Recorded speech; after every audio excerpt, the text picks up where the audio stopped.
Assalamualaikum warahmatullahi wabarakatuh. Nama saya Endah Sufianawati, guru SDN Margo Mulyo II, calon guru penggerak angkatan 5 dari Kabupaten Ngawi. Izinkan saya menyampaikan aksi nyata modul 1.4 Budaya Positif seri berbagi. Assalamualaikum warahmatullahi wabarakatuh. Selamat siang, salam sejahtera bagi kita semua. Bismillahirrahmanirrahim. Alhamdulillahirabbil alamin. Wassalatu wassalamu ala asrofil anbiya'i wal mursalin Sayyidina Muhammadin wa ala alihi wa ashabihi ajma'in. Amma ba'du. Yang terhormat Bapak Kepala SDN Margo Mulyo II Ngawi, yang kami hormati Bapak Ibu undangan pada siang hari ini, marilah senantiasa kita panjatkan puji syukur kehadirat Allah Subhanahu wa Ta'ala yang telah melimpahkan rahmat-Nya kepada kita sehingga kita bisa menghadiri acara webinar Budaya Positif seri berbagi pada hari ini dalam keadaan sehat walafiat. Amin. Salawat dan salam tercurah kepada junjungan kita Nabi Agung Muhammad Sallallahu Alaihi Wasallam yang kita nantikan syafaatnya di yaumul kiamah. Bapak Ibu, di sini saya selaku pembawa acara, izinkanlah saya menyampaikan tertib acara untuk siang hari ini. Acara yang pertama yaitu pembukaan, yang kedua sambutan kepala sekolah sekaligus membuka acara pada siang hari ini. Acara yang ketiga yaitu kata pemateri. Acara yang keempat yaitu refleksi kepala sekolah sekaligus nanti untuk menutup acara pada siang hari ini. Acara yang kelima doa dan yang keenam penutup. Agar acara pada siang hari ini mendapat berkahnya, marilah kita buka dengan bacaan basmalah bersama-sama. Acara berikutnya yaitu sambutan kepala sekolah sekaligus membuka acara kepada yang terhormat Bapak Markaban SPKSD. Kami persilakan.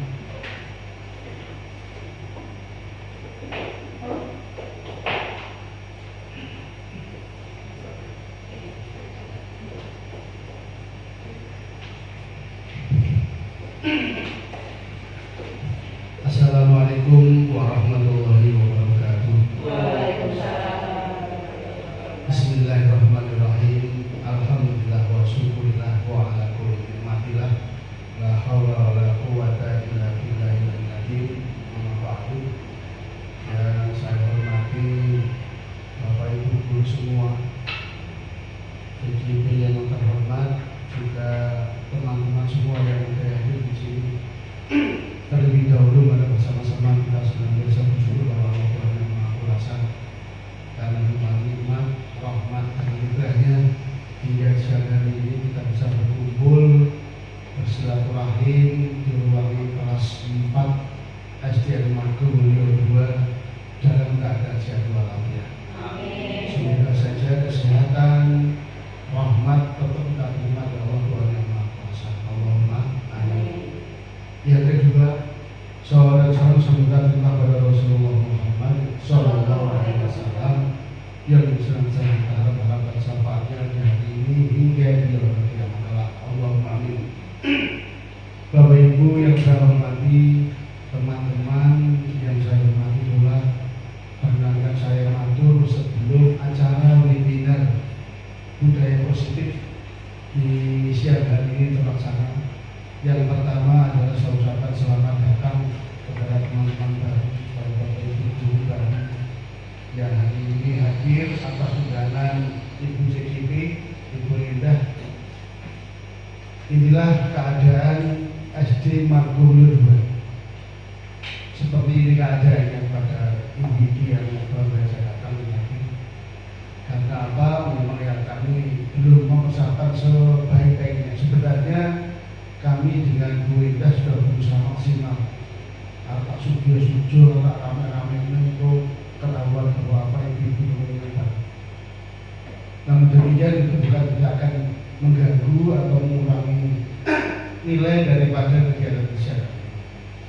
Juga yang kedua, mohon maaf apabila nanti dalam pelaksanaan nanti yang dipandu oleh guru penggerak PMK dan juga termasuk kita semua di podcast ini kurang berkenan di hati para bapak ibu terutama teman-teman yang dari SDN.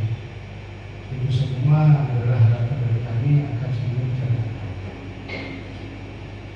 Bapak ibu yang saya hormati, sedikit saya singgung bahwa hari ini kita memang satu momen yang istimewa, momen yang perlu kita syukuri. Karena apa? Momen hari ini tidak mesti ada bahwa kita nanti akan mendapatkan sesuatu dari teman-teman yang lain, terutama dari guru penggerak. Karena apa? Motonya adalah tergerak dan menggerakkan, sehingga kita termasuk orang-orang yang dibekali untuk bisa bergerak, untuk bisa menggerakkan nanti. Karena otomatis apa yang kita terima nanti merupakan ilmu baru yang kita di SDK atau di lembaga atau di kelas masing-masing. Karena itu Bapak Ibu, kita bersyukur kepada Tuhan Yang Maha Kuasa bahwa hari ini kita ada satu momen yang luar biasa dan karena menerima ilmu-ilmu yang banyak dari teman-teman yang lain. Juga kemudian webinar nanti budaya positif itu memang harus kita kedepankan Bapak Ibu, karena kita di era digital ini hampir setiap hari kita dimasuki sesuatu yang kadang tidak pas dengan kita, kadang tidak pas dengan situasi kita. Nah, kita menyikapinya dengan sebaik-baiknya. Artinya kita budaya positif, boleh kita berpikir, berpendapat, berkata-kata, bahkan pada kita bergerak atau kita melaksanakan tugas. Ini harus kita kedepankan. Jangan sampai apa yang kita lakukan ini mendasar dari budaya tidak positif. Karena itulah dengan adanya yang seperti nanti diharapkan kita semua menjadi orang-orang yang selalu positif thinking, baik dalam berpikir, dalam bergerak, dalam menyikapi semuanya. Artinya kalau kita budaya itu kita kedepankan, insya Allah nanti segalanya yang terjadi dan kita akan berlaku dengan baik dan positif keadaannya, dan insya Allah berakhir dengan sebaik-baiknya. Nah, kalau saya hormati, tidak bisa sampaikan dengan mengucap Bismillahirrahmanirrahim, kegiatan pimpinan budaya positif pada siang hari ini secara resmi saya buka dengan Bismillahirrahmanirrahim. Bismillahirrahmanirrahim. Semoga semuanya mendapat rahmat dan kepada Allah Subhanahu wa taala dan kita semua mendapat berkah dari Allah Subhanahu wa taala. Amin ya rabbal alamin. Demikian, assalamualaikum warahmatullahi wabarakatuh.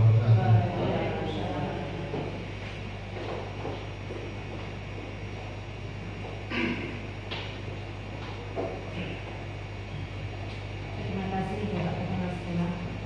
Acara berikutnya yaitu pranata pemateri kepada Ibu Eda Sufianawati, kami persilakan. Terima kasih. Bismillahirrahmanirrahim. Assalamualaikum warahmatullahi wabarakatuh. Yang terhormat Bapak Kepala Sekolah SDN Margomulyo 2 serta Bapak Ibu guru yang saya hormati. Puji syukur kehadirat Allah SWT yang mana pada hari ini kita semua dapat berkumpul dalam keadaan sehat walafiat. Saya mengucapkan terima kasih kepada Bapak Ibu semuanya menghadiri undangan saya. Luar biasa, saya sangat terima kasih. Untuk semangatnya semuanya, mari kita tepuk tangan dulu supaya terlihat menyenangkan. Coba Bapak Ibu semua tangannya bertangan dua-duanya. Nah, bertangan dua tangan, terus angkat ke atas sambil bertepuk. Tepuknya 3 kali. Kembali lagi ke bawah. Nah, sambil mengucapkan syukur ke atas dulu, ke bawah,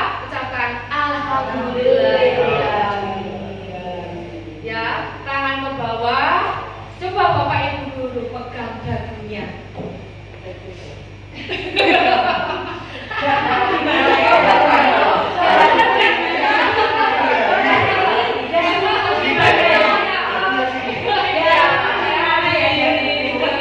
Alhamdulillah Bapak Ibu semuanya tertawa, tersenyum, berarti menunjukkan Bapak Ibu semuanya sehat.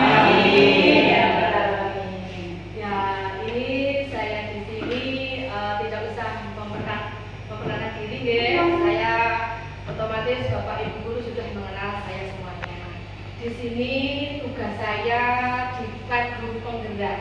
Saya harus membebaskan materi yang saya dapatkan selama saya pendidikan guru penggerak mulai tanggal 18 Mei sampai sekarang.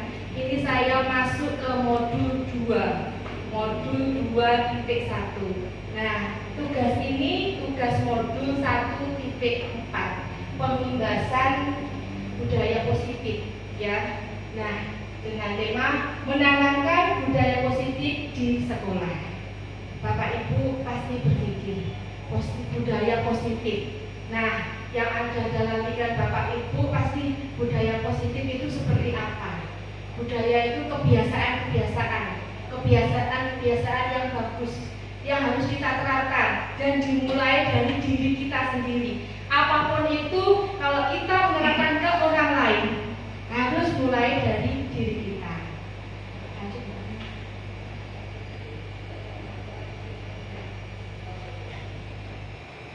Nah, Bapak Ibu, budaya positif adalah yang dimaksud budaya positif. Suasana positif sangat mendukung dan menciptakan pembelajaran yang kondusif. Nah, Bapak Ibu bayangkan, jika suasana kelas kita dalam keadaan ramai, gaduh, nah, apa yang kita lakukan?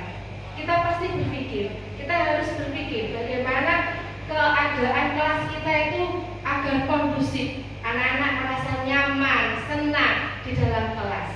Nah, nanti akan saya paparkan lebih jauh. Budaya positif adalah nilai-nilai, keyakinan, dan kebiasaan di sekolah yang berpihak pada murid dapat berkembang menjadi pribadi yang kritis, penuh hormat, dan bertanggung jawab sesuai dengan nanti profil pelajar Pancasila. Lanjut, Mbak. Seperti tujuan pendidikan menurut Ki Hajar Dewantara, menuntut segala kodrat yang ada pada anak agar mereka mencapai keselamatan dan kebahagiaan yang setinggi-tingginya.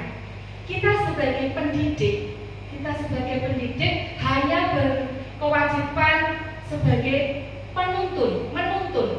Dalam arti kita tidak boleh apapun yang kita kehendaki anak ini harus enggak. Kita hanya sebagai penuntun sesuai dengan kodrat alam dan kodrat zaman. Kodrat alam di sini anak didik kita kan berasal dari beraneka ragam. Nah, bagaimana kita bisa menyatukan sesuai dengan kodrat alam? Setiap anak mempunyai kemampuan masing-masing. Kita hanya mendorongnya, menggali bakat minat yang ada di anak didik kita. Selanjutnya sesuai dengan kodrat zaman. Zaman sekarang adalah abad 21 yang semuanya serba IT. Anak-anak mengenal semuanya lewat internet. Nah, maka dari itu Bapak Ibu, bagaimana kita bisa menerapkan terbangunnya budaya positif di sekolah kita. Nah, sebagai seorang guru diibaratkan sebagai seorang petani. Bapak Ibu diibaratkan seorang petani. Seorang petani itu harus berpikir bagaimana agar padi yang kita tumbuh bisa menjadi padi yang dijual dengan nilai yang tinggi. Dalam arti bagaimana kita mengelola murid kita sesuai dengan kodrat alam dan kodrat zaman, sesuai dengan bakat dan minat yang ada di dalam anak didik kita. Seperti contoh, kita tidak akan mungkin menanam padi tumbuhnya jagung. Padi akan tumbuh padi dengan cara dirawat, bagaimana harus dipupuk, disiram, Bagaimana kita harus membuang ulat-ulat, membersihkan semua yang ada di pati ibu supaya tumbuh dengan luar biasa. Seperti anak didik kita, kita berkewajiban bagaimana anak didik kita agar tumbuh dan kembang sesuai kodrat alam dan kodrat zaman. Nah, sekolah diibaratkan sebagai tanah tempat dicocok tanam, sehingga seorang guru perlu mengusahakan agar sekolah menjadi sebuah lingkungan yang menyenangkan, aman, nyaman. Sekolah diibaratkan seperti taman yang indah, tempat bermain. Bagaimana seorang pendidik harus bisa agar anak didik kita aman, nyaman di kelas kita. Tanggung jawab seorang guru adalah bagaimana menciptakan lingkungan positif yang terdiri dari warga sekolah yang saling mendukung, saling bekerja sama, saling kolaborasi. Kebiasaan-kebiasaan yang ada di sekolah, kebiasaan-kebiasaan dan ditanamkan menjadi budaya positif dan akhirnya membentuk sebuah budaya positif. Coba Bapak Ibu, mohon maaf, kepalkan tangan Bapak Ibu. Semuanya mohon maaf. Nah, ya. Nah, semuanya dikepalkan. Selain Bu Ani, semuanya dilepaskan. Bu Ani tetap. Lainnya dilepaskan. Nah, Bu Ani tetap melepaskan tangan. Saya ingin tahu, apakah dari Bapak Ibu semuanya bisa melepaskan kepala tangannya dari Bu Ani? Siapa yang berani dengan menggunakan kalimat agar Bu Ani bisa melepaskan kepala tangannya Bu Ani? Siap. Ayo, ada? Monggo. Monggo. Bu Ani, ada. Mohon dengan sangat kepala tangannya dilepas. Oh, dilepas. Kok semudah itu Bu Ani Melepaskan tangannya? Mau, Ibu tidak melepaskan tangannya. Oh ya, coba Bu Moratus kepala tangannya. Nah, Bapak Ibu coba Bu Enda melepaskan kepalanya Bu Moratus. Kepalanya.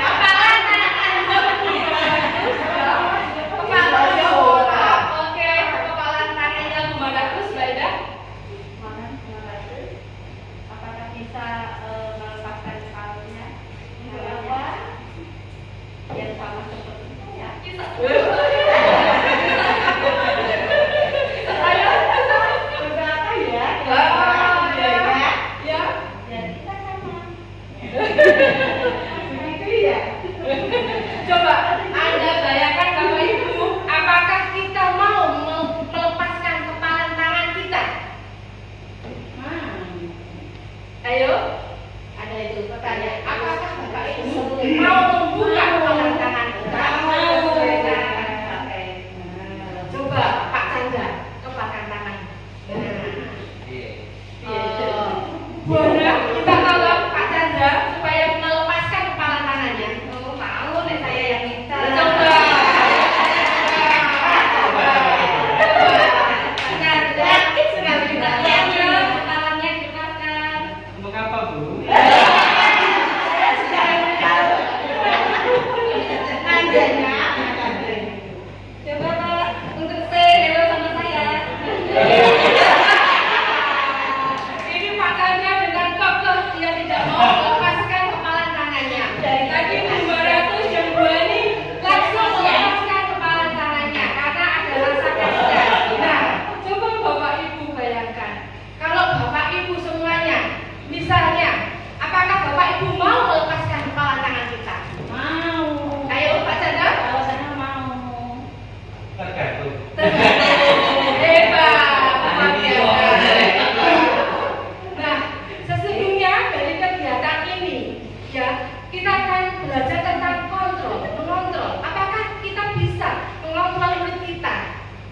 Nah, ada juga nanti pasti muridnya tidak mau melepaskan kepala tangannya. Ada juga yang langsung melepaskan. Nah, jadi apapun itu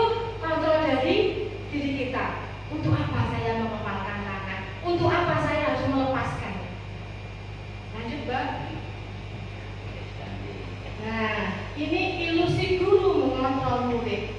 Pada dasarnya kita tidak dapat memaksa murid kita untuk berbuat sesuatu jikalau murid tersebut memilih untuk tidak melakukannya. Tadi di sini diibaratkan Pak Chandra. Bagaimanapun rayuannya Bu Ana untuk melepaskan kepala tangannya tidak tergoda. Imannya TOW. Nah, begitu juga nanti Iya. begitu juga nanti kepada anak didik kita. Nah, teori kontrol menyatakan bahwa semua perilaku memiliki tujuan, bahkan terhadap perilaku yang tidak sesuai. Ilusi bahwa semua penguatan positif, efektif dan bermanfaat berupa bujukan, rayuan yang mengenalkan teman-teman kepada Pak Chandra dan Bu Ani, Bu Maratus. Nah, itu nanti akan menjadi bentuk-bentuk kontrol kita. Tidak semuanya nanti mau membuka kepala tangan kita. Segala usaha untuk mempengaruhi murid agar mengulangi suatu perilaku tertentu adalah suatu usaha untuk mengontrol murid tersebut. Next. Ilusi adalah kritik dan membuat orang merasa bersalah dapat menguatkan karakter. Kritik, ya, kita harus bisa menangkap kritik itu untuk apa? Untuk kembali ke kita. Kritik itu suatu, bagi saya kritik itu sesuatu yang harus, apa yang ada dalam diri saya. Kalau saya dikritik berarti saya ada yang salah. Saya harus membenahi diri. Apapun itu semuanya kembali ke kita. Kita kontrol diri kita. Sebelum kita mengontrol Bapak Ibu, mengontrol orang lain, ya kita kontrol diri kita dulu. Menggunakan kritik dan saran. Nah, bagaimana seorang bisa berubah dari paradigma stimulus respon kepada pendekatan teori kontrol oleh Stephen R. Covey dalam Principle Centered Leadership tahun 1991 mengatakan bahwa bila kita ingin membuat kemajuan perlahan, sedikit-sedikit ubahlah sikap atau perilaku kita. Namun, bila kita ingin memperbaiki cara-cara utama kita, maka kita perlu mengubah kerangka acuan kita. Ubahlah bagaimana Anda melihat dunia, bagaimana Anda berpikir tentang manusia, ubahlah paradigma Anda. Skema pemahaman aspek-aspek tertentu tentang realitas. Ini teori kontrol menurut Stephen R. Covey. Jadi, apapun itu dimulai dari diri kita. Ubahlah diri kita sebelum bisa mengubah orang lain. Termasuk juga sebelum kita memberikan sesuatu kepada murid kita, kita harus menjadi teladan, menjadi contoh dulu. Misalnya, kalau anak-anak disuruh datang tepat waktu, kita sebagai guru memberikan contoh harus datang juga tepat waktu. Nah, sebagai teladan. Oke, Mbak. Nah, disiplin. Bapak Ibu, apa yang terbayang dalam benak Bapak Ibu tentang disiplin? Pasti akan hukuman, peraturan, ya. Nah, makna kata disiplin yaitu dimaknai menjadi sesuatu yang dilakukan seseorang pada orang lain untuk mendapatkan kepatuhan. Disiplin, patuh. Banyak cara yang kita gunakan bagaimana anak-anak patuh. Nah, seperti yang saya sampaikan tadi, ya kita harus memberikan contoh, memberikan teladan. Misalnya, kita mendaki agar kelas kita bersih. Anak-anak kadang sudah piket, ada anak yang lain itu melemparkan bungkus makanannya sambil lempar lari. Nah, pertama awalnya kita tegur, loh, bang sampah kok sembarangan. Kita kasih contoh anak-anak, apakah Bapak Ibu guru pernah memberikan contoh kalau buang sampah sambil lari terus dibuang? Enggak, Bu. Seperti itu. Nanti kita juga akan belajar bagaimana cara menyelesaikan masalah-masalah dengan menggunakan segitiga restitusi. Oke, next. Nah, Bapak pendidikan kita Ki Hajar Dewantara menyatakan bahwa di mana ada kemerdekaan, di disitulah harus ada disiplin yang kuat. Sungguh pun disiplin itu bersifat self-disiplin, yaitu kita sendiri yang mewajibkan kita dengan sekeras-kerasnya. Akan tetapi itu sama saja, sebab jikalau kita cakap melakukan self-disiplin, wajiblah penguasa lain mendisiplin diri kita. Dan peraturan demikian itulah harus ada di dalam suasana yang merdeka. Kita saat ini ada di kurikulum merdeka. Apapun yang kita lakukan, semuanya harus berpihak pada murid. Apapun itu. Misalkan sebagai contoh, di kelas ada anak yang rame, dia seperti bosan. Misalnya kita menerangkan dengan serius, anak-anak kok rame. Bagaimana seorang guru harus bisa, oh ternyata saya menggunakan metode ini, anak-anak rame. Oh saya ganti dengan metode yang lain. Kita harus selalu berusaha. Apapun yang kita berikan ke anak, pagi sebelum kita belajar, malamnya kita siapkan dulu materinya apa, kita menggunakan metode apa, alat peraga apa. Kalau kita bisa menggunakan video, kita gunakan video. Kalau kita langsung percobaan, kita lakukan percobaan. Karena apa? Di kurikulum merdeka itu yang dilihat hasilnya, prosesnya anak-anak, bagaimana anak-anak itu menerima prosesnya. Misalnya kita membuat hasta karya, membuat sesuatu yang dari kresek, apa itu? Ya, plastik, tas kresek merah dan tas kresek putih. Nanti anak-anak sebelumnya kalau biar suasana menyenangkan, kita buka video, kita buka YouTube. Nah, setelah kita buka dengan video, anak-anak coba perhatikan. Nanti anak-anak biarkan dengan apa yang ditampilkan di video itu, anak-anak bagaimana menerapkannya. Pasti nanti setiap anak akan berbeda-beda cara mempraktekannya. Kita jangan melihat hasilnya. Oh ini hasilnya kelihatan tidak bagus, ini hasilnya enggak. Yang penting prosesnya. Proses anak-anak itu bagaimana bisa membuat karya yang berasal dari apa itu bekas aqua, ya bekas aqua dihias, membuat lampion. Kita tidak usah nilainya, enggak.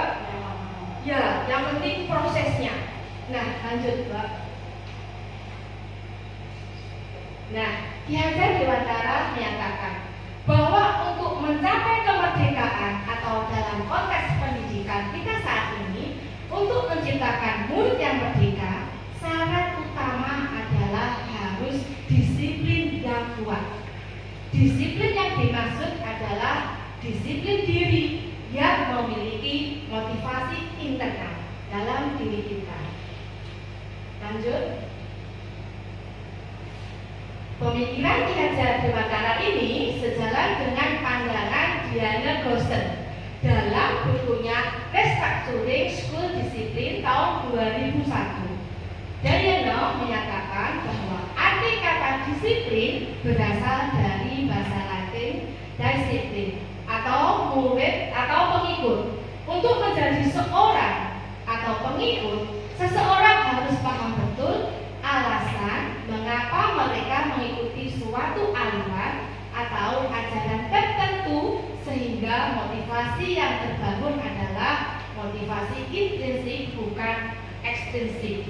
Jadi bagaimanapun kita mendorong anak didik kita untuk menerapkan budaya disiplin ke anak didik kita, itu berarti ekstrinsik, tetap kembali lagi ke anak itu kembali internal.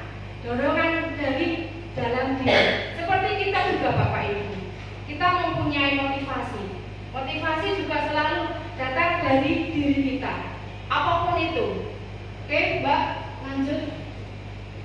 Nah, nilai-nilai kebajikan universal, yaitu sifat-sifat positif manusia yang merupakan tujuan mulia yang ingin dicapai setiap individu. Salah satu nilai-nilai kebajikan pada profil pelajar Pancasila yang pertama, beriman, bertakwa kepada Tuhan Yang Maha Esa dan berakhlak mulia. Kedua, berkebinekaan global. Ketiga, bergotong royong. Keempat, mandiri. Kelima, bernalar kritis. Keenam, kreatif. Ini untuk nilai kebajikan pada profil pelajar Pancasila. Tidak saya sampaikan detail, Bapak Ibu guru semuanya pasti sudah paham. Nah, selanjutnya ada 3 motivasi perilaku manusia menurut Diana Goshen dalam bukunya The Structuring School Discipline menyatakan ada 3 motivasi perilaku manusia. 1. Untuk menghindari ketidaknyamanan atau hukuman. Di sini sebagai seorang pendidik kita memang tidak boleh menghukum anak dalam bentuk apapun. Hukuman dalam bentuk apapun tidak diperbolehkan. Yang kedua, untuk mendapatkan imbalan atau penghargaan dari orang lain. Yang ketiga, untuk menjadi orang yang mereka inginkan dan menghargai diri sendiri dengan nilai-nilai yang mereka percaya.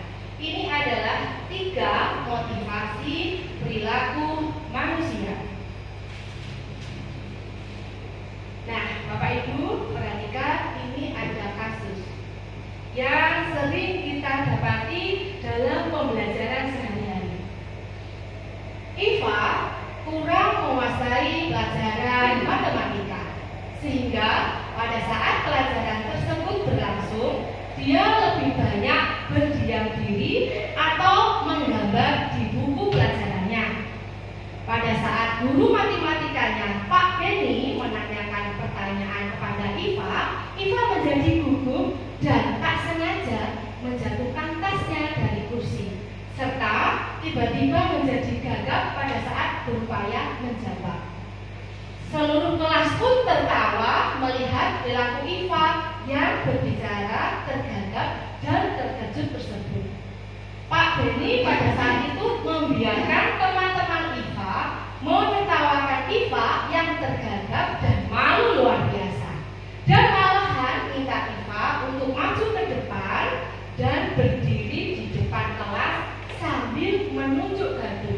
Dan anak-anak pun tertawa melihat Iva di depan kelas yang memegang ujung hidungnya. Nah, dari kasus tersebut, apakah yang dilakukan Pak Benny kepada Iva itu benar, Bapak Ibu?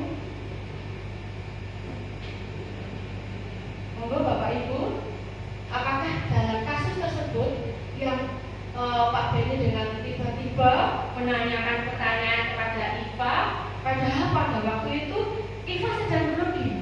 Iva pun tidak bisa dalam pelajaran matematika, dia kurang bisa menguasainya. Akhirnya mendapat pertanyaan dari Pak Benny yang mendadak sampai akhirnya bukunya jatuh, tasnya jatuh. Malah ditertawai dengan teman-temannya.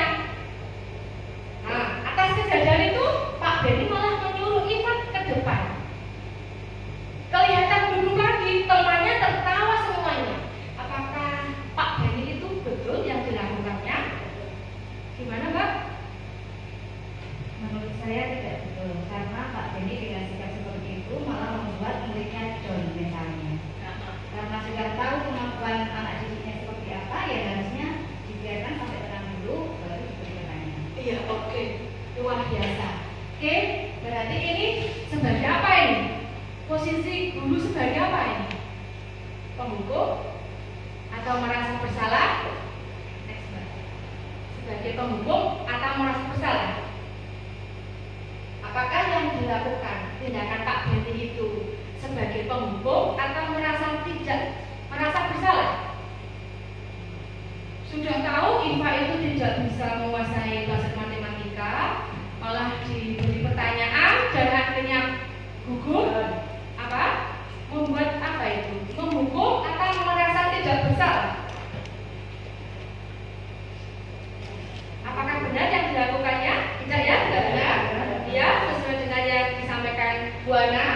Nah, kalau tidak boleh memberikan hukuman, apa konsekuensinya? Kan kita tidak boleh menghukum. Memberi konsekuensi dengan apa? IPA tidak bisa pelajaran matematika, sehingga kalau belajar dia itu merasakan karena tidak bisa ya dia itu seenaknya main sendiri, menggambar, coret-coret meja. Nah, tindakan apa ya? Konsekuensi yang tepat apa ya Bapak Ibu ya? Kalau kita menemui anak didik kita yang seperti itu, sesuai dengan kurikulum merdeka, kan di kurikulum merdeka kita sebagai seorang pendidik hanya untuk menuntun, kita gali bakatnya yang ada pada IFA. IFA coba misalnya gini, IFA tolong, IFA masih ingat gak lagunya itu main ke puncak gunung? Coba IFA maju ke depan. Nah, seperti itu. Kalau ada di dalam kelas, misalnya ada anak yang kurang mampu dalam suatu pelajaran, sebagai seorang pendidik kita harus bisa bagaimana anak didik kita itu merasa nyaman, merasa senang dengan cara bagaimanapun. Sebagai seorang pendidik kita harus, oh ternyata IFA itu pandai menyanyi. Kalau itu bakatnya dia di nyanyi. Nah, ya kelebihannya kita gali. Karena setiap anak itu mempunyai bakat minat sendiri-sendiri, bakatnya itu terpendam. Kita harus sebagai seorang pendidik menumbuhkan bakat itu. Siapa tahu besok menjadi penyanyi yang terkenal. Ya, oke Bapak Ibu, lanjut. Nah, ini hukuman, konsekuensi, dan restitusi. Ini yang hukuman. Hukuman itu sesuatu yang menyakitkan. Dampaknya mesti apa Bapak Ibu? Down. Pasti dendam, stres juga. Ya, teringat selamanya. Membekas sampai tua pun teringat. Bahkan dendam itu kadang tidak bisa dihilangkan karena seorang anak. Nah, makanya Bapak Ibu, kita dilarang memberikan hukuman dalam bentuk apapun. Walaupun hukuman itu intinya misalnya untuk didikan, tidak. Apapun itu tidak dibenarkan. Oke, ya, oke, dampaknya itu tidak bagus untuk anak didik kita. Nah, tidak nyaman untuk jangka waktu panjang, ya. Korban tidak mendapatkan keadilan. Murid atau anak kita tersakiti. Nah, ini yang bagus konsekuensi. Sesuatu harus terjadi. Tidak nyaman untuk murid untuk jangka waktu pendek juga bisa. Korban bisa diabaikan. Nah, yang terakhir yang benar ini restitusi. Nanti kita belajar tentang segitiga restitusi. Oke, restitusi itu merupakan pilihan alternatif yang paling bagus yang diterapkan kepada anak didik kita, menguatkan untuk jangka waktu panjang. Korban pun nanti tidak ada. Oke, lanjut.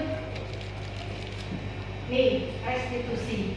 Bapak Ibu pernah nggak mendengar restitusi? Sudah? Ya, Bu ya? Ya, oke. Restitusi itu adalah sebuah cara menanamkan disiplin positif pada murid. Sebenarnya kita sudah pernah menerapkan, bahkan setiap hari kita menerapkan. Akan tetapi di sini kita diharuskan menerapkannya. Nah, restitusi adalah proses menciptakan kondisi bagi murid untuk memperbaiki kesalahan mereka sehingga bisa kembali pada kelompok tertentu, kelompok mereka dengan karakter yang lebih kuat menurut Bosen 2004.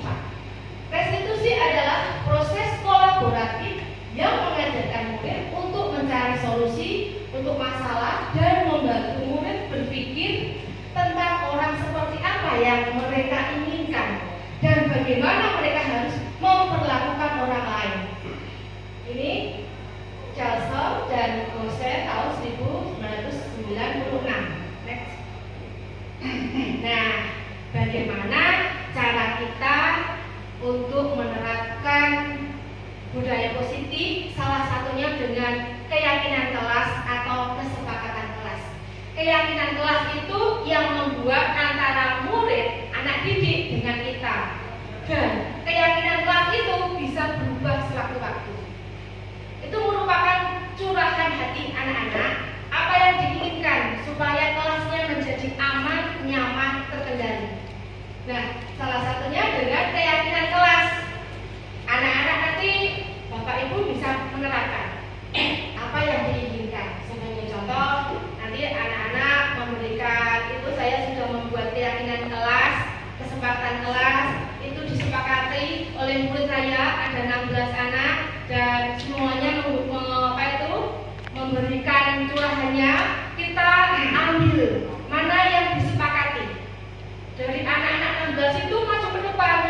dengan anak-anak. Apakah datang tepat waktu anak-anak setuju? Oke Bu, catat, langsung ditulis. Dan apapun itu bisa berubah sewaktu-waktu. Misalnya anak-anak menghadapi, Bu, itu loh Bu, dia selalu nggak mengerjakan PR Bu, ditulis gimana ya Bu ya? Nah, kalau anak-anak yang membuat, otomatis kalau ada kesalahan ya, misalnya berpakaian tidak rapi, tidak menggunakan sabuk, anak-anak panik, loh itu coba keyakinan kelas kita yang ketujuh. Nah, harap menggunakan sabuk, siapa yang buat? Kok dilarang? Nah, akhirnya otomatis kok dilanggar, mohon maaf. Nah, terima kasih ya. Apapun yang kita lakukan, apapun yang anak-anak nanti dilakukan di setiap harinya akan ditegur dengan teman-temannya. Oke, setiap tindakan atau perilaku yang kita lakukan di dalam kelas dapat menentukan terciptanya sebuah lingkungan positif. Perilaku warga kelas tersebut menjadi sebuah kebiasaan yang akhirnya membentuk sebuah budaya positif. Bapak Ibu monggo dipun dahar, monggo silakan sambil disami ya. Selanjutnya, nah bentuklah keyakinan kelas. Ini yang kemarin saya lakukan ya. Ini juga tugas saya, aksi nyata saya membuat keyakinan kelas. Nah, oke. Nanti saya berharap Bapak Ibu juga menerapkannya di kelasnya masing-masing. Lanjut. Nah, keyakinan kelas itu bersifat lebih abstrak daripada peraturan. Kalau dulu kan peraturan yang membuatkan sekolah, pihak sekolah, sekarang enggak, merdeka. Merdeka itu apa yang diinginkan murid kita sepakati bersama-sama. Dok, oke setuju, catat, tulis. Nanti kalau Bu ini sudah nggak usah Bu, ganti lagi. Bisa berubah-ubah, ganti lagi. Ya, sesuai dengan keinginan anak. Jadilah kita sebagai guru yang disenangi anak-anak. Jadilah kita sebagai guru yang diangan-angan malamnya. Aku besok ketemu dengan Bu Elinda. Aku senang sekali diajar Bu Elinda. Selalu dengan senyum, ramah, sabar. Nah, jadilah guru idola. Jadilah guru artis. Setiap tingkah laku kita akan ditiru anak didik kita. Kalau kita jadi mengidolakan artis toh, dari bajunya, dari warnanya, dari kacamata, sepatu, semua akan ditiru. Ya toh Bapak Ibu? Nah, keyakinan kelas berupa pernyataan universal. Pernyataan keyakinan kelas senantiasa dibuat dalam bentuk positif. Keyakinan kelas hendaknya tidak terlalu banyak, sedikit saja akan tetapi dilaksanakan. Nanti kalau banyak anak-anak malah banyak sekali. Kalau seperti ini, aduh itu sedikit tapi dijalankan. Nah, keyakinan kelas sebaiknya sesuatu yang dapat diterapkan di lingkungan tersebut. Semua warga kelas hendaknya ikut berkontribusi dalam pembuatan keyakinan kelas, bersedia meninjau kembali keyakinan kelas dari waktu ke waktu. Nah, ini tadi yang saya sebutkan bisa berubah sewaktu-waktu. Yang penting atas kesepakatan murid dan kita sebagai guru kelasnya. Oke Mbak, lanjut. Nah, setiap manusia membutuhkan kebutuhan dasar. Ada 5 kebutuhan dasar manusia. Yang pertama, kebutuhan bertahan hidup, seperti makan, minum, ya. Yang kedua, kasih sayang dan rasa diterima. Anak-anak di sekolah itu ada yang bertingkah di dalam kelas, ingin diperhatikan, mencari perhatian terus, pura-pura pensilnya dijatuhkan agar berani. Kenapa dijatuhkan Mas Revan? Nah, itu salah satu kebutuhan dasar anak-anak untuk selalu diperhatikan. Mereka itu MP. Ada yang perhatian. Ya, ada yang tiba-tiba, Bu, saya izin ke belakang. Pokoknya lucu-lucu tingkah laku mereka, unik sekali. Oke. Yang ketiga, kebebasan. Anak-anak itu ingin kebebasan. Dalam arti begini, ada yang dia itu tidak suka mapel salah satunya, misalnya tidak suka sesuatu yang dia tidak bisa. Waduh, besok ada matematika. Aku kalau matematika itu diterangkan KPK sama Bu Ida itu loh, aku malah pikiran kemana-mana. Perkalian aja saya tidak hafal. Nah, otomatis dia tidak merasakan kebebasan. Berarti, oh kita harus berpikir, apakah metode kita salah? Nah, apapun itu kita harus semuanya berpihak pada murid. Selanjutnya kesenangan. Anak didik kita yang di sekolah dasar itu masih senang bermain, ya pokoknya itu sekolah itu tempat bermain, menari, bermain sambil mencari ilmu. Yang terakhir penguasaan. Oke, next. Nah, dunia yang berkualitas adalah tempat khusus dalam pikiran kita, Bapak Ibu. Tempat kita menyimpan gambaran representasi dari semua yang ada yang diinginkan. Bisa berisi orang-orang, hal-hal, dan apa saja yang terbaik dalam hidup Anda dan membuat Anda merasa bahagia dan terpenuhi kebutuhan dasar Anda sesuai dengan apa yang disebutkan dalam Dr. William Glasser, seperti semacam album foto. Bapak Ibu itu di HP-nya kan punya album foto toh? Nah, semacam itu. Isinya bermacam-macam, kenangan-kenangan sampai HP-nya penuh. Mohon maaf, memori Anda penuh, bersihkan. Dibersihkan lagi, memori Anda penuh, bersihkan. Kalau masih begitu berarti apa? Lem dulu, lempar, beli baru. Ya, nah, Disimpan kabel data. disimpan di kabel data, masukkan ke laptop. Laptopnya juga penuh lagi, laptopnya juga di-lem dulu. Ya Bapak Ibu ya. Nah ini yang paling terpenting dalam tugas kita sebagai seorang pendidik. Kita akan berada di posisi kontrol yang mana sebagai seorang pendidik? Ya Bapak Ibu, ada 5 posisi kontrol kita sebagai seorang pendidik. Yang pertama, penghukum. Bapak Ibu dalam hati sambil mendengarkan, sambil berpikir, posisi saya mana ya? Posisi kontrol saya yang mana ya? Apakah saya sebagai penghukum? Apa saya sebagai manajer? Apa saya sebagai teman, pemantau, pembuat merasa bersalah? Kita kupas satu persatu. Oke? Penghukum. Seorang penghukum bisa menggunakan hukuman fisik maupun hukuman yang lain, verbal. Seperti contoh, ada anak yang datang terlambat. Tanpa kita tahu alasannya kenapa mereka terlambat, kita langsung apa? Coba, misalnya, misalnya,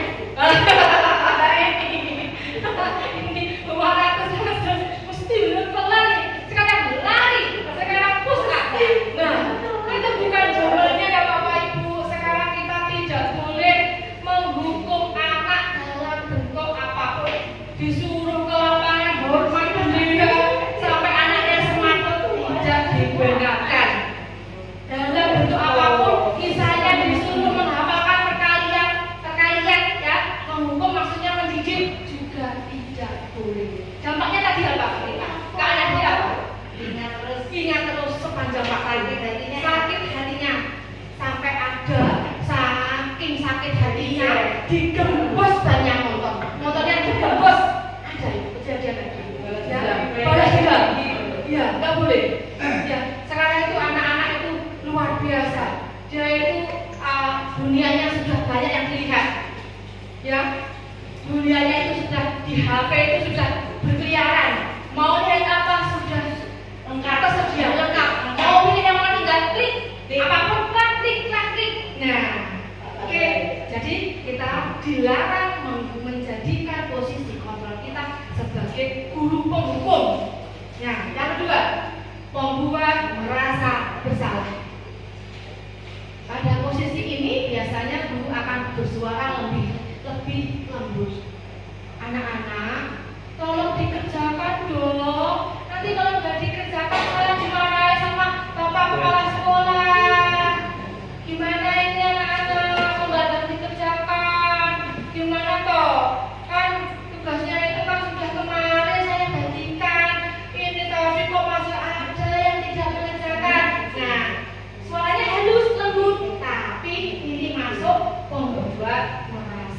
bersalah. Anak-anak rasakan, waduh saya tadi ditegur. Ingat juga dampaknya tidak boleh. Yang ketiga, posisi kontrol kita yang ketiga, tenang. Nah, guru pada posisi ini tidak akan menyakiti murid, namun akan tetap berupaya mengontrol murid melalui persuasi. Sebagai teman misalnya gini, kita selalu berkomunikasi. Akhirnya anak-anak itu tidak seperti kita itu teman. Alam nyantai, Bu Indah itu santai kok. Kan teman kita ya, guru kita. Ini juga tidak baik. Terus posisi kontrol kita sebagai pemantau atau monitor. Nah, memantau, monitor, mengawasi terus. Itu juga tidak baik, ya. Kalau Bapak Ibu diawasi rasanya gimana? Enak nggak diri kita? Nggak bebas. Oke, udah hidup nggak bebas. Oke, selanjutnya posisi kontrol manajer. Nah, sebagai manajer, posisi terakhir yaitu manajer adalah posisi mentor di mana guru berbuat sesuatu bersama dengan murid, mempersilahkan murid mempertanggungjawabkan perilakunya, mendukungnya agar dapat menemukan solusi atau memecahkan masalahnya sendiri. Ini loh yang kita harapkan, yang diharapkan di posisi kontrol kita sebagai seorang guru. Posisi kontrol kita diharapkan sebagai manajer, ya. Oke, lanjut. Nah, sebagai posisi manajer, bagaimana cara kita memecahkan masalah yang ada di kelas kita, di lingkungan sekolah kita? Kita menggunakan segitiga restitusi. Nah, itu ada gambar segitiga restitusi. Nah, nanti ada cara-caranya. Bagaimana cara kita melakukannya? Oke, Mbak Ana, next. Langkah-langkah segitiga restitusi. Yang pertama, menstabilkan identitas. Sebagai contoh, misalnya ada anak yang datang terlambat. Kita jangan seperti tadi ya 500. Seperti biasanya ini, saya terlambat. Kalau terus, ya kita tanya dulu. Nah, ini kalimat yang kita gunakan. Kita ambil yang sesuai. Misalnya gini, kenapa kok datang terlambat? Ada apa? Di jalan ada apa? Nanti anak-anak akan bercerita, begini Bu, motor bapak saya itu banyak bocor. Oh, begitu ya. Misalnya lagi ada di kelas, anak-anak itu tertidur. Jangan langsung kita langsung mana-mana. Kita tanya dulu, kenapa kok tertidur? Pasti menjawab, saya ikut bapak saya jualan Bu. Bapak saya jualan nasi goreng setiap malam itu jam 11. Nah, ini yang dinamakan stabilkan identitas. Berikutnya, langkah kedua, ini validasi tindakan yang salah. Nah, caranya kita akan menanyakan seperti ini. Nah, anak-anak, misalnya ada yang tadi kan datang terlambat, ya. Nah, kita lihat dulu keyakinan kelas kita, masih ingat nggak yang dibuat bersama-sama? Masih ingat nggak? Oh iya ya Bu ya, kita nggak boleh datang. Besok telat lagi.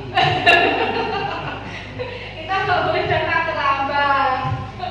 Ya, walaupun besok telat lagi, kita dengan sabar tanya lagi. Ada masalah apa? Ya, pokoknya ya sabar. Sabarnya sabar, pokoknya sabar. Dengan senyum, dengan sabar.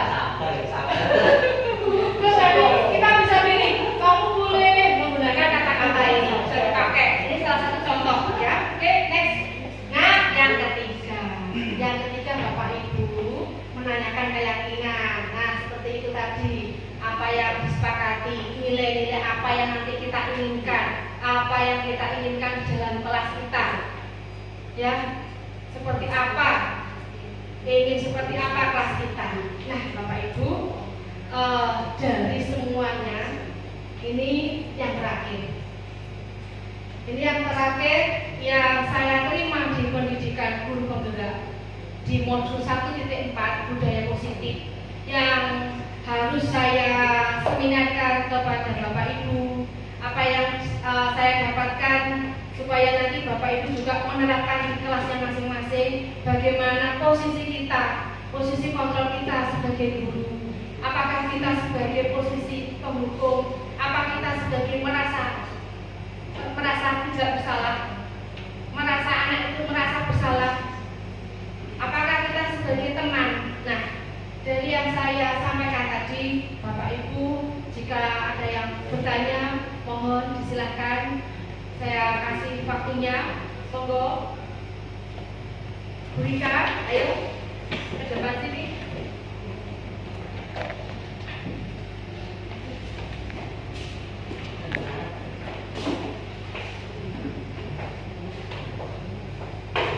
Assalamualaikum warahmatullahi wabarakatuh.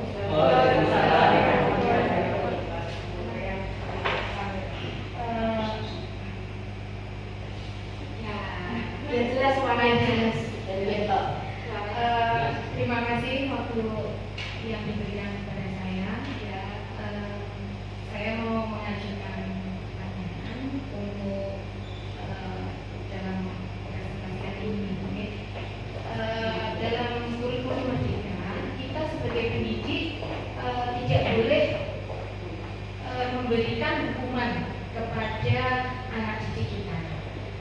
Sedangkan yang dalam keseharian dan di dalam praktek kita mengajar, tidak bisa kita mungkiri anak-anak membuat sesuatu yang mungkin sebagai kita manusia membuat akan ada jengkel gitu, kadang ada kita ya sedikit emosi lah istilahnya begitu, dengan cara tanda kutip dunia anak-anak seperti itu mungkin. Nah, menurut Bu Enda, langkah-langkah apa yang kita bisa lakukan sebagai seorang pengajar? Terus yang kedua, apakah kita itu bisa dalam artian begini, sebagai pengajar kita juga memberikan sebagai potret sebagai manusia dalam artian memiliki emosi dan sebagainya. Apakah cara kita dan bagaimana untuk agar kita sebagai pendidik itu tidak menjadi seorang penghukum di dalam mengajar dan di dunia pendidikan. Terima kasih waktu yang diberikan. Assalamualaikum warahmatullahi wabarakatuh. Terima kasih Bu Rika atas pertanyaannya. Sebagai seorang pendidik, memang kita tidak diperbolehkan menghukum. Nah, kenapa? Ya, seperti yang saya sampaikan tadi, karena apa? Dampaknya ke anak didik itu loh. Sampai kapan, sampai tua pun masih sakitnya yang sakitnya sampai di sini, sakitnya di sini, sampai dibuat lagu. Nah, bagaimanapun caranya, yaitu kita dengan apa? Sabar, tarik nafas, legowo, ya pokoknya itu kita harus dalam diri kita sebagai pendidik kita tanamkan dulu, ya kita tanamkan dulu ke diri kita. Kita seorang pendidik, kita harus mengibaratkan anak didik itu adalah bukan mengibaratkan ya, anak didik itu adalah anak kita. Bagaimana caranya anak didik itu? Anak itu bukan seperti orang lain, ya, seperti anak kita. Dan antara anak yang satu dalam kelas itu nggak boleh kita bedakan, semua sama. Yang dimaksudkan tadi profil pelajar Pancasila berkebinekaan global yang ada di dalam kelas, beraneka keunikan, beraneka macam karakter kita satukan. Sepandai-pandainya kita sebagai seorang pendidik harus bisa mengontrol diri kita. Jangan emosi. Kalau ada anak-anak membuat kesalahan, tahan emosi kita, tarik nafas kita, tahan emosi kita. Anak itu unik, menyenangkan, lucu-lucunya. Anak SD itu loh, guru dari semua guru yang diingat sepanjang hayat itu guru SD. Seperti saya pun, saya punya idola guru saya SD. Apapun yang dia ucapkan saya catat, saya laksanakan sampai saya sekarang mengidolakan belakang pengen jadi guru SD. Saya punya. Nah, jadi ya jawaban saya, tetap kita tidak boleh sebagai penghukum dengan cara sabar. Bagaimana Bu Rika? Oke, ada lagi pertanyaan? Oke, Pak Nur, silakan.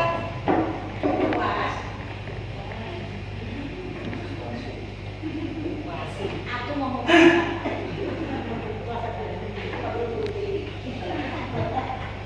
Terima kasih. Assalamualaikum warahmatullahi wabarakatuh.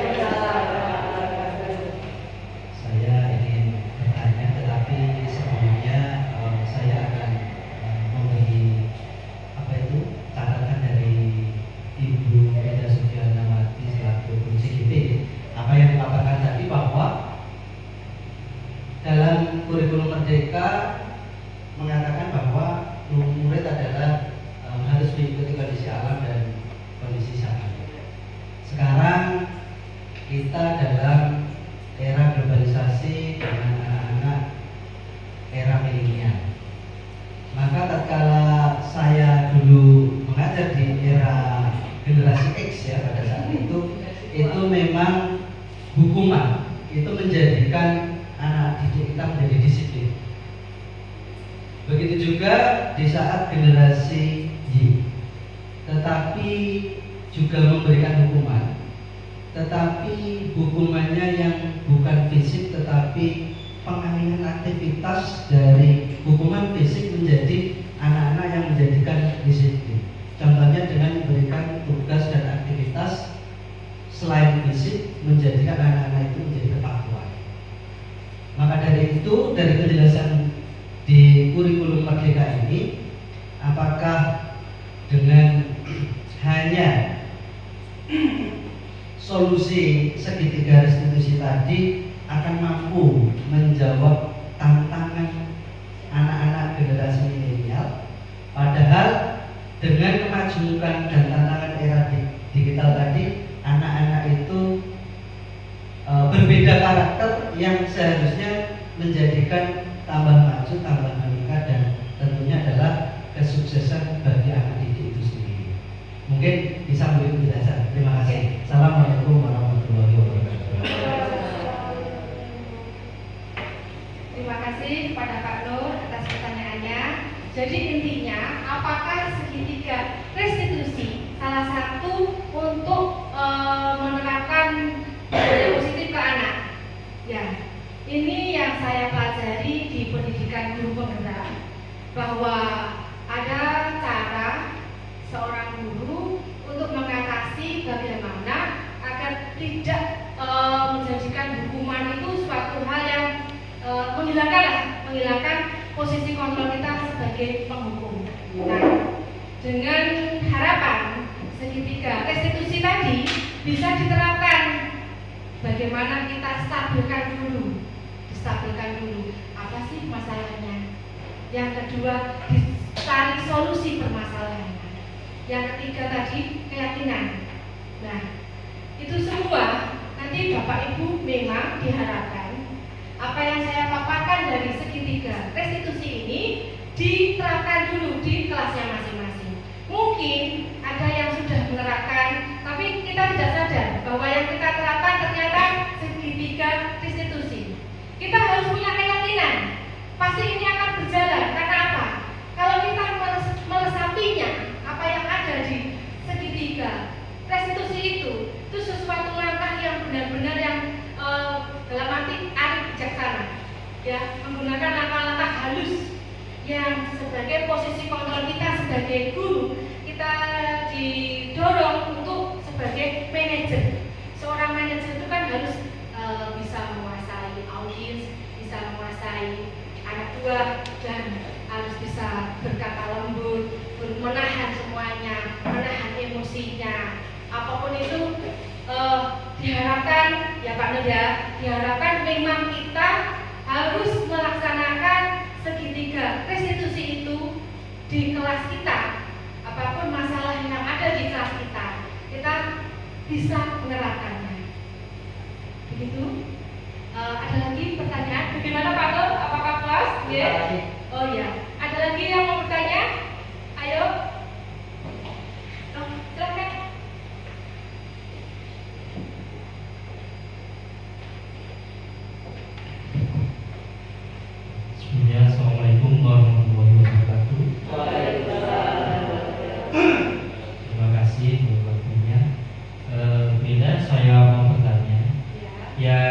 tadi yang panjenengan sudah diterangkan, ya, tadi ada 5 posisi itu. Kita sebaiknya sebagai pendidik kita menggunakan yang bagian mana agar kita sebagai pendidik ke siswa dalam kurikulum pendidikan.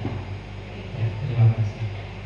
Assalamualaikum warahmatullahi wabarakatuh. Waalaikumsalam warahmatullahi wabarakatuh. Terima kasih kepada Pak Chandra. Pertanyaannya, posisi kontrol apa yang harus kita terapkan sebagai seorang pendidik? Ya, tadi sudah saya ulas. Kita didorong untuk menerapkan sebagai posisi kontrol manajer. Akan tetapi sebagai teman kita juga bisa. Jadi kita lihat situasi dan kondisi. Seperti apa anak didik kita. Mungkin dengan manajer, posisi kontrol kita manajer, anak didik kita belum paham. Kita dekati dengan teman. Nah, ya sebagai teman bisa. Jadi sesuai dengan apa yang kita hadapi. Tapi pada prinsipnya kita diharapkan sebagai manajer. Oke? Kepada Pak Makaban, apabila mungkin menambahkan. Oke, terima kasih ya. Jadi dari semua materi yang saya sampaikan, saya menyampaikan pada Bapak Ibu agar materi yang saya sampaikan ke Bapak Ibu mohon diterapkan dalam kelasnya tentang budaya positif, kebiasaan positif yang harus kita terapkan ke anak didik kita dengan menggunakan keyakinan kelas, bagaimana posisi kita yang benar. Nah, bagaimana kita mengatasi masalah dengan menggunakan segitiga restitusi. Ya, Bapak Ibu ya, terima kasih. Saya sudah berkesempatan mengaplikasikan apa yang saya dapat di pendidikan guru penggerak.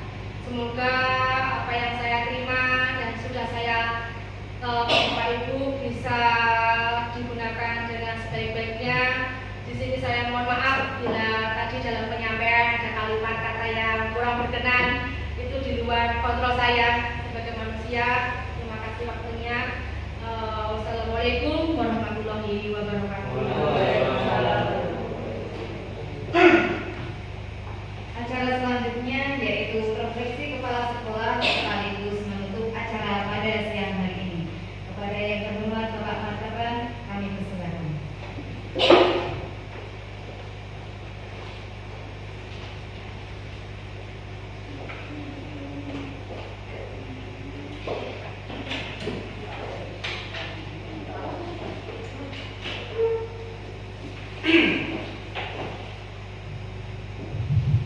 Bapak Ibu, langsung saja Bapak Ibu saya hormati. Alhamdulillah hari ini kita menerima pencerahan dari Ibu Linda terkait dengan umur pelaksanaan daripada kegiatan kita di kelas masing-masing.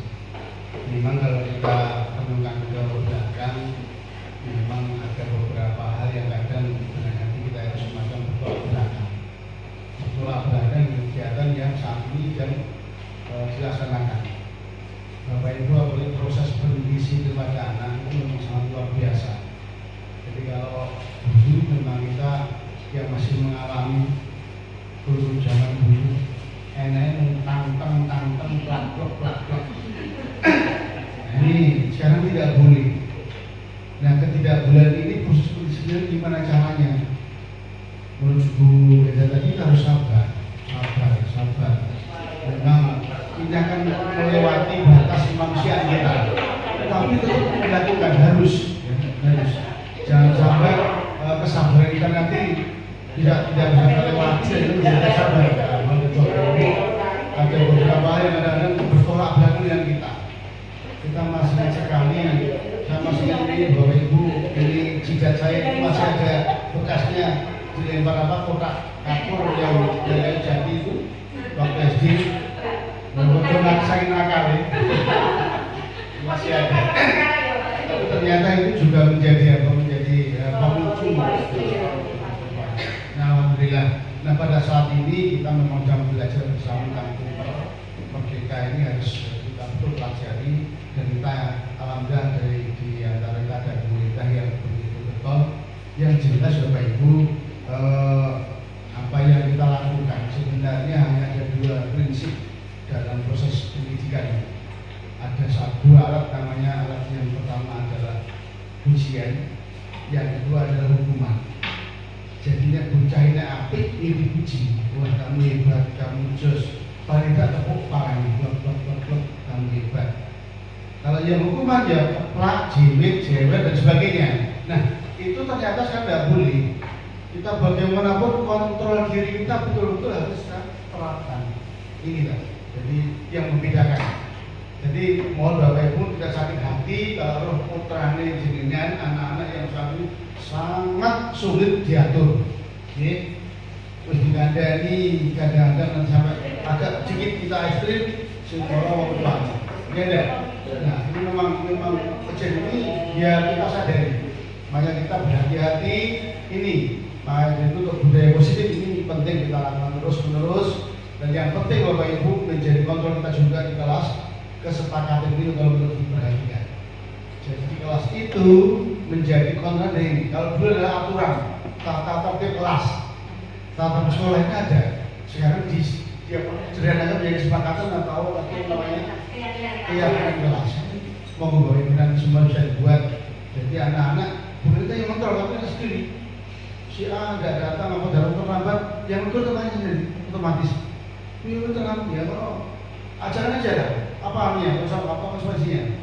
Yang terlambat matur guru ini, bisa hidup untuk matur kepala sekolah.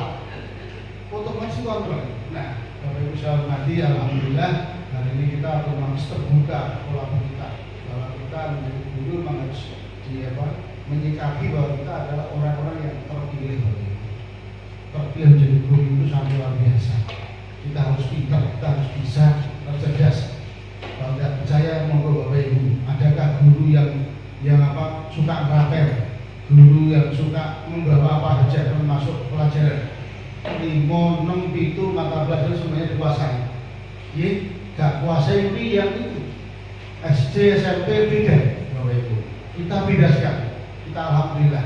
Makanya kita belajar terus, jangan lupa bahwa refleksi seperti ini mohon untuk dijadikan introspeksi kita semakin ke dalam, semakin baik. Kita juga semakin mengetahui bahwa ada sesuatu yang kurang di diri kita masing-masing. Makanya kok uangnya kita coba kita lain lagi, kita betul self-bangunnya ada. Jadi alhamdulillah. Bapak bisa hormati, terima kasih banyak atas dari Bu Indah yang demikian hebatnya membuka kita semuanya untuk menggugah kita semua agar semua sama, semua baik dan semua indah. Dan hari ini kita betul-betul merasakan makna yang dalam, meskipun baru sekilas beliau menyampaikan. Saya yakin itu ada refleksi dari penjelasannya waktu mengikuti kegiatan pelatihan dengan CGP yang lain. Mohon nanti untuk tidak jauh-jauhnya beda, berikan aja kepada semuanya ini semuanya bahwa ilmu yang bermanfaat, ilmu yang bisa diharapkan menjadi tabungan besok di akhirat. Allahumma demikian Bapak bisa hormati dengan bersyukur Bapak kita puasa dengan alhamdulillah pada siang hari ini kegiatan webinar budaya positif saya nyatakan selesai dan tutup dengan alhamdulillahirabbil alamin. Assalamualaikum warahmatullahi wabarakatuh.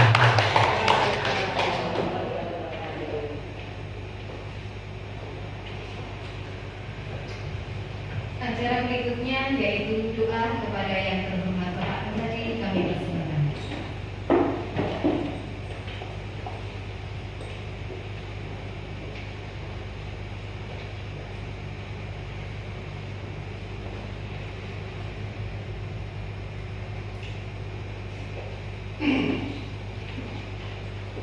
Assalamualaikum warahmatullahi wabarakatuh. Mari kita berdoa bersama-sama sesuai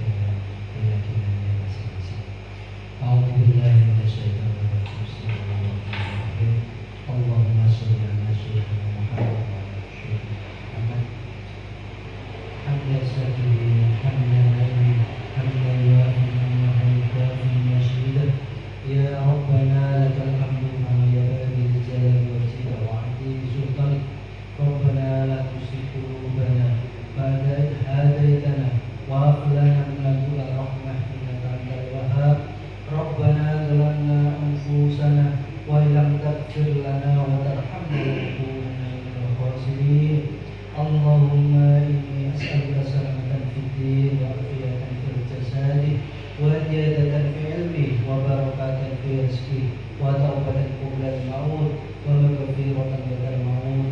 Allahumma hawwin 'alaina fi syafaratil maut. Allahumma arina al-haqqa haqqan warzuqna ittiba'ah wa arina al-batila batilan warzuqna ijtinabah. Rabbi hab li minas sholihin, Rabbi hab li minas sholihin, Rabbi hab li minas sholihin. Rabbana atina fid dunya hasanah wa fil akhirati hasanah wa qina adzabannar. Subhana rabbika rabbil izzati amma yasifun wa salamun alal mursalin walhamdulillahi rabbil alamin. Assalamualaikum warahmatullahi wabarakatuh.